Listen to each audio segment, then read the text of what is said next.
বন্ধুরা, একজন ডক্টর শহর থেকে গ্রামে গিয়ে একটি চেম্বার খোলে এবং চেম্বারের বাইরে লেখা থাকে 200 টাকায় অসুখ সেরে যাবে, আর যদি অসুখ না সারে তাহলে 1000 টাকা বোনাস দেওয়া হবে। যাই ডক্টরকে বোকা বানিয়ে 1000 টাকা হাতিয়ে নেই। ডক্টরের কাছে গিয়ে বলে, ডক্টর আমার মুখে কোনো কিছুর স্বাদ পাই না।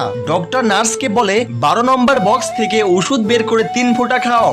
এরপর ওই ব্যক্তি বলে এ তো পেট্রোল। ডক্টর বলে এই তো আপনার মুখে স্বাদ চলে এসেছে, বের করুন 200 টাকা। সে চলে যায়। কিছুদিন পর আবার আসে তার টাকা সুদ সমেত উঠানোর জন্য। এবার বলে ডক্টর আমার মনে রাখার ক্ষমতা হারিয়ে গেছে। ডক্টর নার্সকে বলে নার্স 12 নম্বর বক্স থেকে ওষুধ বের করে 3 ফোঁটা খাও। সে বলে ও তো মুখের স্বাদ টেস্টের জন্য। ডক্টর বলে এই তো আপনার মেমোরি ফিরে এসেছে, বের করুন 200 টাকা। আবার সে রেগে বের হয়ে যায়। 2 দিন পর আবার আসে, বলে ডক্টর আমি কিছু দেখতে পারছি না। ডক্টর বলে এই রোগের ওষুধ আমার কাছে নাই, এই নাও 1000 টাকার নোট। সে বলে এ তো 500 টাকার নোট। ডক্টর বলে এই তো আপনি দেখতে পাচ্ছেন, বের করুন 200 টাকা।